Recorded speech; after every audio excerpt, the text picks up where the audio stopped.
할렐루야. 아멘. 오늘 수요예배 가운데도 하나님의 크신 은혜가 우리에게 충만하기를 간절히 소망합니다. 아멘. 우리 옆 사람과 우리 축복하는 마음으로 인사하고 함께 말씀을 나누겠습니다. 따라서 해볼까요? 하나님을 증명하는 삶을 살아갑시다. 아멘. 사랑하고 축복합니다. 아멘. 오늘은 창세기 강의 말씀, 하나님을 증명하는 삶이라는 제목으로 말씀을 보도록 하겠습니다.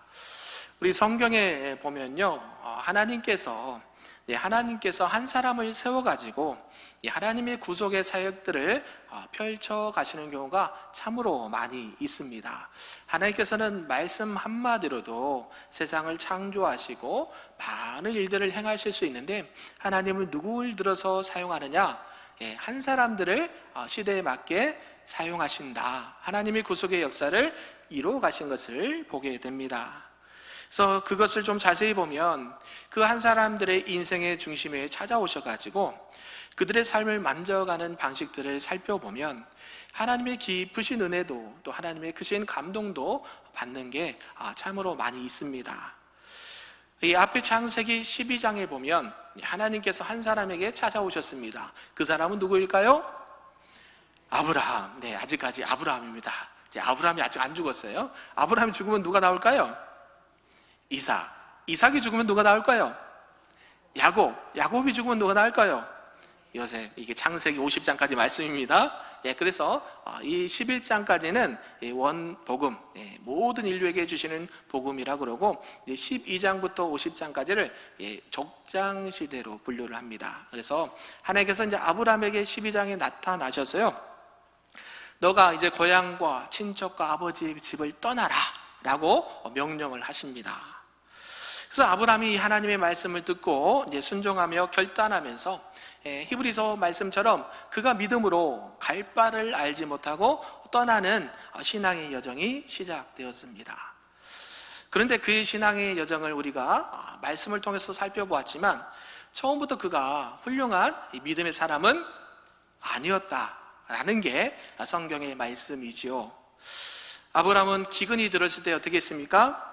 삶이 퍽퍽해지고 먹을 게 없으니까 겁을 먹고 하나님께서 약속하신 땅에 머물지 않고 애굽 땅에 가서 아내를 뭐라고 속였습니까? 누이다 라고 속이면서 거짓말을 하면서 그런 안타까운 모습을 보이기도 했습니다. 또 그것뿐만이 아니죠. 하나님께서 뭐를 주시겠다라고 약속하셨습니까?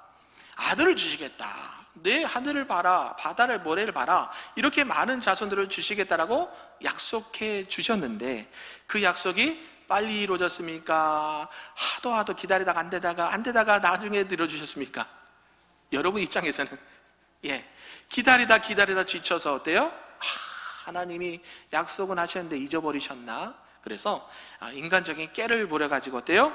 하갈을 통해서 이스마엘을 낳는 정말 지극히 연약하고 허물이 많은 인생이었습니다. 그럼에도 불구하고 참으로 놀라운 것은요, 하나님께서는 단 한 번도 그런 아브라함을 포기하시거나 또 실패자로 낙인 찍지 않으셨다라는 것이죠. 우리 같으면 어떻게 할까요? 너는 안 되겠다, 너 좀 쓰려고 했는데 너가 이런 부분이 부족해서 안 되겠다라고 얼마든지, 사람이 아브라함만 있었겠습니까? 그럼에도 불구하고 하나님은 아브라함을 떠나지 아니하시고 그를 끝까지 인도해 가시는 것을 보게 된다라는 것이죠. 그래서 그때마다 어려운 때마다 그를 다듬어 주시고 또 빚어 주시고 끝까지 기다려 주시면서 그가 몇 세 때? 100살 때 드디어 약속의 아들 이삭을 품은 이런 은혜를 주셨습니다. 그리고 나서 오늘 본문에 하나님의 열심이 드디어 이제 믿음으로 잘 세워진 한 사람, 그 아브라함의 삶을 통해서 세상 속에서 어떠한 하나님의 열매를 맺게 되었는지 오늘 말씀을 좀 살펴보도록 하겠습니다. 신앙의 거장으로 바로 선 이 아브라함, 과연 자신의 삶을 통해서 어떻게 하나님의 살아계심을 세상에 증명해 내는지 그 첫 번째 대지를 함께 읽어보겠습니다. 시작. 하나님의 임재를 삶으로 드러냅니다. 아멘. 아브라함은 이제 하나님의 부르심을 받고 여러 가지 우여곡절 끝에 이제 100세 때 얻은 이 아들을 통해서 이제 이 아비멜렉과 여러 가지 일들을 하는 것을 보게 되는데요. 이 블레셋 왕 아비멜렉이요, 당대 최고의 군대 지휘관이었던 군대 장관 이 비골까지 동원해서 아브라함에게 찾아왔습니다. 찾아온 것뿐만 아니라 던진 그 첫 한마디가 매우 놀라운 메시지를 선포하고 있는데요. 우리 22절 말씀 한번 읽어보겠습니다. 시작.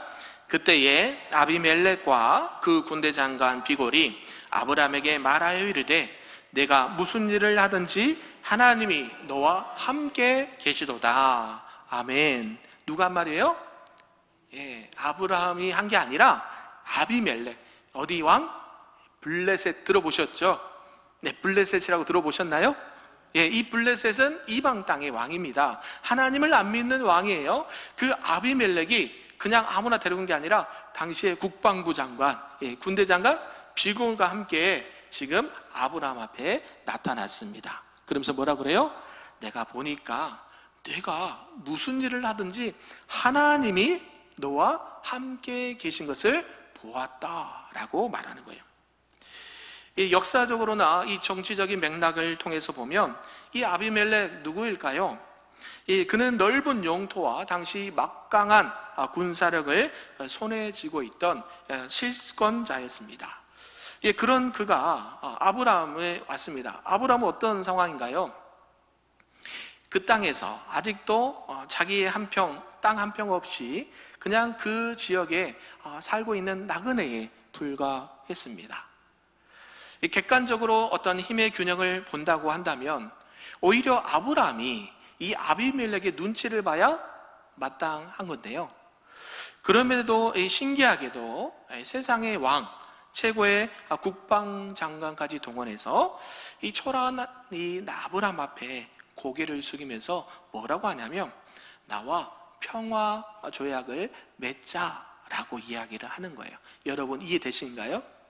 힘이 약한 이 아브라함에게 찾아와서 힘과 권력과 넓은 영토를 가지고 있는 이 아비멜렉이 비골과 함께 와서 우리 평화 조약을 맺읍시다, 서로 해치지 맙시다 이야기를 하고 있다는 거예요. 아비멜렉이 아브라함이 재산이 많아서 힘이 세서 온 것이 아닌 것을 알 수가 있습니다. 아비멜렉이라는 사람이요, 이 아브라함 한 사람을 유심히 주목하고 보고 있었다. 그가 그 위기를 대하는 태도, 그가 여러 가지 상황 가운데 그 어떤 상황에서 어떻게 해결하고 지나가는지를 유심히 살펴보았다라는 것을 알 수가 있죠. 그래서 뭐라고 하냐면 아브라함 뒤에서 일하시는 누구를 보았을까요? 하나님을 보았다는 것이죠. 이게 중요한 포인트입니다. 저와 여러분들이 늘 우리가 잊지 말아야 할 것이 있습니다. 여러분이 가는 곳, 여러분들이 힘들고 여러분들이 무언가를 해내고 났을 때에 하나님이 함께 하신 것을 사람들이 볼까요? 안 볼까요? 오늘 말씀에 보면 본다는 거예요. 여러분들이 똑같이 세상의 사람들과 똑같이 하는지, 아니면 정말 우리 권사님, 지사님, 장로님은 누가 함께 하신다? 할렐루야. 이런 고백을 들을 수 있기를 바랍니다. 이 아브라함 뒤에서 일하시는 전능하신 하나님의 임재를 목격했다라는 것이죠. 창세기 12장에 하나님께서 고향을 떠난 이 아브라함에게 너는 복이 될지라 라고 약속했던 그 약속의 말씀이 수십 년이라는 세월이 지나고 마침내 세상의 이방인들 불신자들 입에서 공식적으로 너는 하나님의 사람이야. 아멘. 이런 공식적인 인생의 어떤 신앙이 증명되는 순간이 오늘 본문의 말씀이라는 것이죠. 성경에 보면 이런 역사를 가진 사람이 많이 있습니다. 그런데 창세기 37장에 나오는 요셉도 마찬가지죠. 하나님께서 이 요셉을 들어 사용하시는데 우리가 잘 알듯이 요셉에게는 형들이 많이 있었습니다. 그런데 형들의 시기를 받아서, 질투를 받아서 어떻게 돼요? 애굽의 종으로 팔려갑니다. 그런데 그 종으로 팔려간 것도 억울한데요, 또 나중에는 누명까지 씁니다. 어디 갇힙니까? 감옥에도 갇혀요. 그런 가운데 여러분 같으면 어떨까요? 아유, 요새 별거 없네. 예, 아이고, 하나님이 열심히 도와주는 것 같던데 저 사람도 어떻게 별 볼 일 없네 라고 생각할 수 있는데요, 이 절망의 순간에, 이 절망의 감옥에서 요셉의 상황을 이렇게 말씀하고 있습니다. 창세기 39장 2절과 3절에 이렇게 말씀하는데요, 여호와께서 요셉과 함께 하심으로 그가 형통한 자가 되어 그의 주인 애굽 사람이 여호와께서 그와 함께 하심을 보며 또 여호와께서 그의 범사에 형통하게 하심을 보았더라. 아멘. 누가요? 감옥에 갇혀 있는 요셉을 보고 지금 이런 고백을 듣게 하신다라는 것이죠. 요셉이 감옥 안에서 나는 하나님을 믿는 사람입니다, 나는 하나님이 함께 하십니다 라고 외치지 않았어요. 입으로 자랑하거나 나는 하나님의 사람이니까 나를 도와주세요 이렇게 설득도 하지 않았어요. 그런데 그를 감시하던 이 보디발과 간수장이 요셉의 그 신앙과 정직함과 성실함, 또 여러 가지 위기를 대하는 그 고결한 인품을 통해서 마침내 깨달은 것이 있었습니다. 요셉은 뒤에 누가 계셔요? 저 사람은 누가 함께 하셔요? 하나님이 함께 하시는, 이게 형통이에요. 아멘. 여러분, 하나님이 함께 하시는 이 형통의 복을 받고 누리실 수 있기를 주님 여러분 축복합니다. 오늘 이 참된 성도의 능력과 실력은 어디서 나오냐면 세상이 말하는 물질이나 스펙이나 어떤 인간적인 조건에 있지 않다라는 것이죠. 불신자들, 하나님을 안 믿는 자들은요, 우리가 직장생활에서 어떻게 하는지, 또 우리가 가정생활은 어떻게 하는지, 남들이 다 원망하고 불평하는 그 시기와 시련과 위기 속에서 우리가 어떻게 언행과 태도를 하고 있는지를 지켜보고 있을 때, 그때요, 저 사람 뒤에는 정말 누가 계신다? 하나님이 함께 하고 계신다. 아멘. 이것을 느끼게 하는 이 하나님의 임재가 바로 진짜 성도들의, 믿음의 사람들의 실력이 되는 줄로 믿습니다. 저와 여러분들이 이런 믿지 않는 자들을 통해서 우리 집사님은, 우리 권사님은, 우리 장로님은 하나님이 함께 하심을 내가 느끼고 봅니다. 아멘. 이런 고백과 또 하나님 앞에 영광을 올려드리실 수 있는 저와 여러분 되기를 주님의 이름으로 축복합니다. 아멘. 이런 상황 가운데 이제 세상이 먼저 알아볼 정도로 하나님의 임재를 삶으로 드러낸 성도는요, 이제 세상의 수많은 관계와 이 갈등 속에서도 실제적으로 어떻게 그 행동과 삶을 해야 되는지 두 번째 대제를 함께 살펴보도록 하겠습니다. 우리 한번 읽어볼까요? 시작. 하나님의 지혜로 참된 평화를 세웁니다. 아멘. 지금 25절에 보면요, 이제 평화 조약을 맺으러 온 이 아비멜렉 앞에서 아브라함이 한 가지 중요하고 아주 현실적인 문제를 꺼내서 듭니다. 그 문제는 어떤 문제였을까요? 우물 문제를 들고 나와요. 오늘날로 따지면 이 물질의 문제겠죠. 먹고 사는 문제. 25절 말씀 한번 읽어볼까요? 시작. 아비멜렉의 종들이 아브라함의 우물을 빼앗은 일에 관하여 아브라함이 아비멜렉을 책망하매. 아멘. 지금 아브라함이 누굴 책망해요? 블레셋 왕 아비멜렉과 이런 사람들을 지금 책망하였다라는 것을 알 수가 있습니다. 당시 고대 팔레스타인이나 이 네게브 광야 지역에 우물이라는 것은 어떤 의미가 있을까요? 그냥 그 척박한 땅에 그냥 무릉덩이, 이것으로 끝나지 않았습니다. 가축과 이 가족들의 생사가 걸린 생명줄이자 가장 중요한 자산이 바로 우물이었다는 것이죠.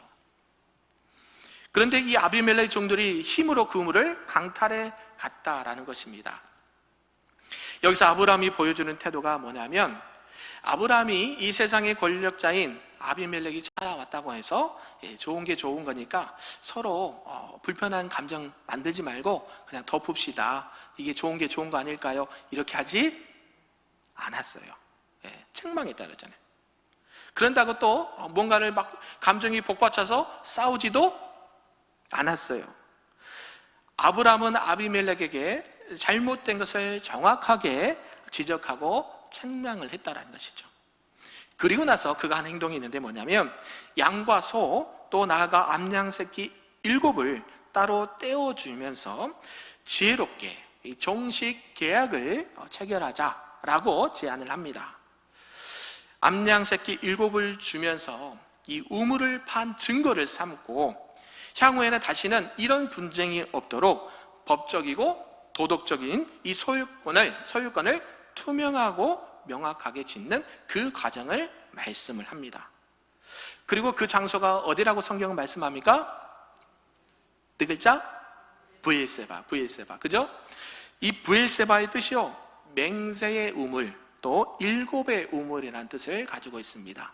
그러니까 지금 아비멜렉과 아브라함 사이에 이 7양을 주면서 지금 약속을 한 겁니다. 언약을 한 거예요. 법적인 계약을 한 겁니다. 그래서 그곳을 뭐라고 이름 지었어요?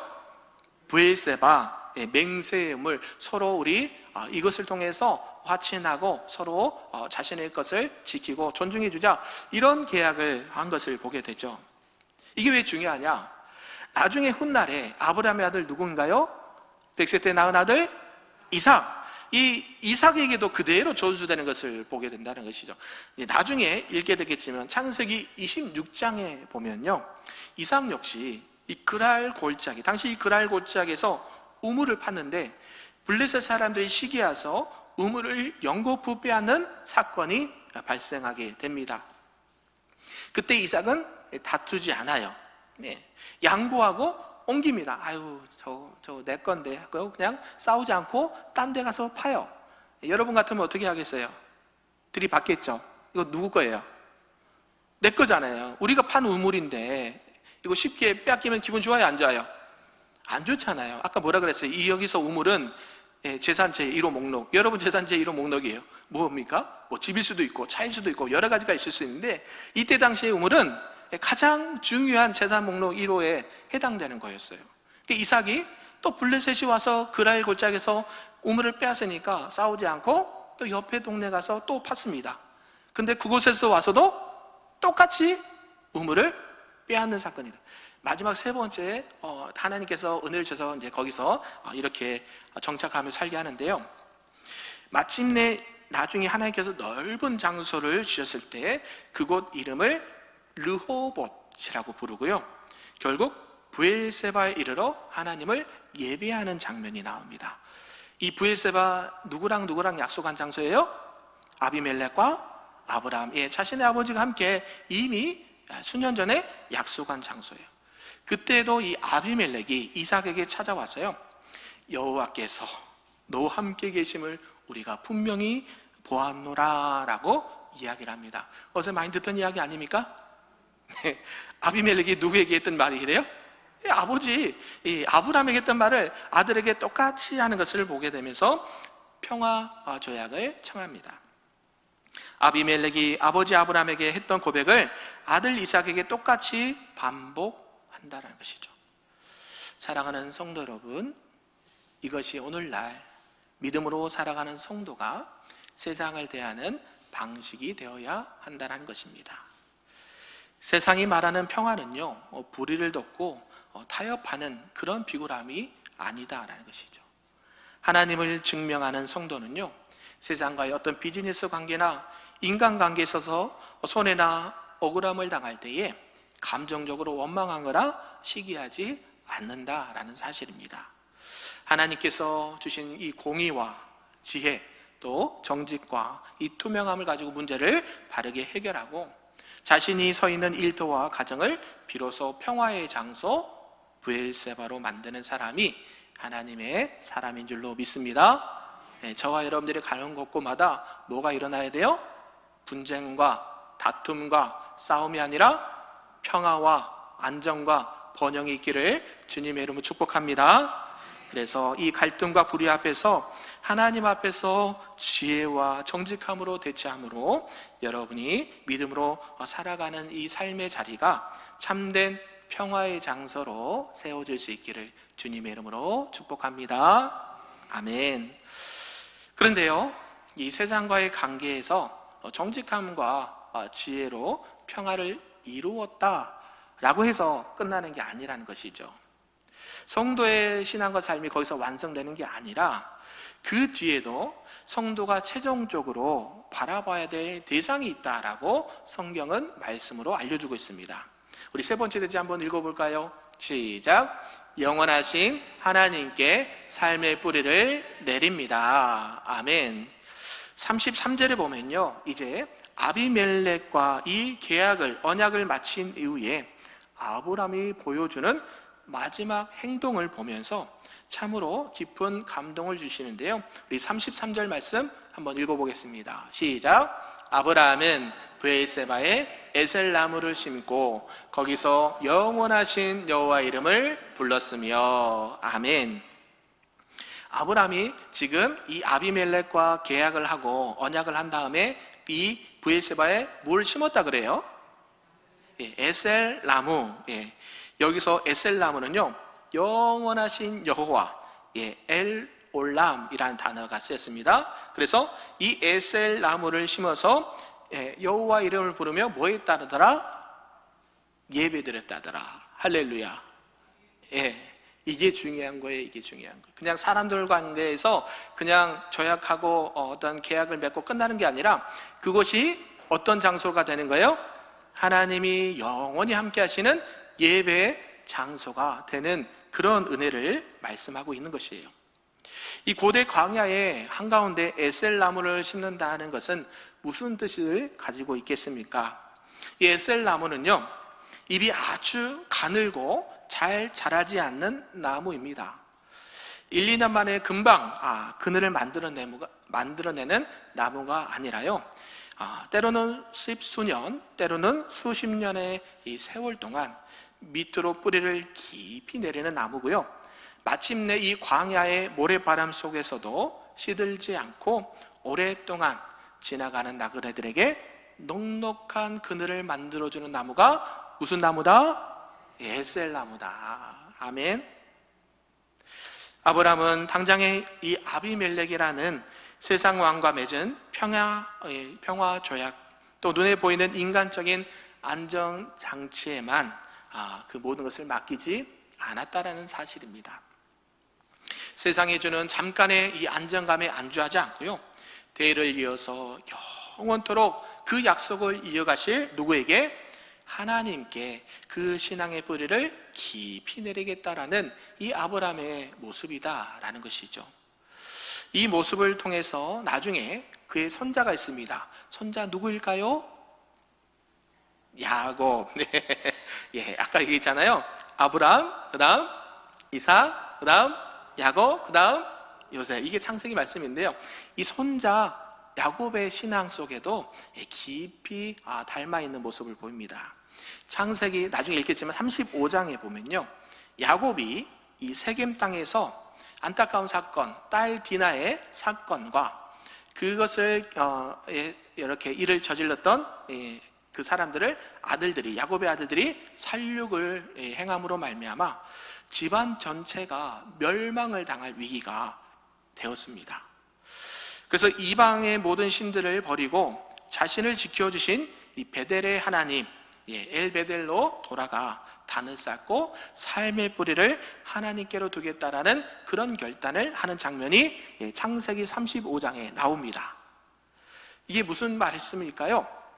당장의 세상의 조건으로 내가 위기를 모면했다라고 해서 끝나는 게 아니다라는 것이죠. 하나님과의 바른 예배 관계를 세웠을 때에 주변의 어떤 족속들에게도 큰 두려움을 주셔도 하나님께서 누구를 보호하셨어요? 야곱과 그의 가족들을 보호해 주셨다라는 것이죠. 아멘. 그러니까 여러분들이 세상적으로 뭔가 내가 계약을 해서 평안을 누리고 안정을 찾는 데만 만족하지 말라는 뜻입니다. 아멘. 그것을 얻기까지 하나님을, 영원하신 하나님을 예배하는 그 자리까지 나아가야 된다라고 말씀하고 있어요. 오늘 아브라함도 마찬가지죠. 기근이 오면 애굽으로 도망갔고 당장의 위기만 면하게 해달라고 이 눈앞에 하나님만 찾던 이제 아브라함이 어떻게 변화됐습니까?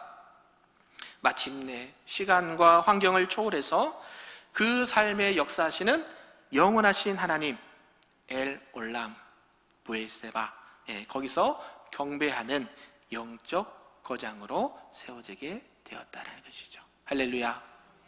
이게 하나님을 증명하는 삶입니다. 아멘. 여러분들이 세상에서 풍요를 누리고 어떠한 계약을 맺어서 안정을 찾는다 해서 만족하지 말고, 여러분들이 그곳이 하나님을 영원히 예비하는 곳이고 영원히 하나님을 섬기는 그런 엘 올람의 장소가 될 수 있기를 주님의 이름으로 축복합니다. 그래서 우리가 세상이 주는 평안과 물질의 풍요, 인간적인 인맥이나 계약서, 그런 것은 언제든지 사라질 수가 있습니다. 그러나 우리 영원하신 하나님은 변함이 없으신 줄로 믿습니다.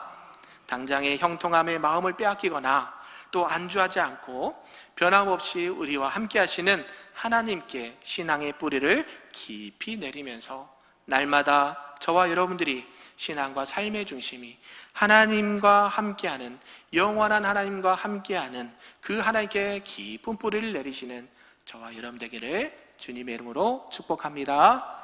아멘.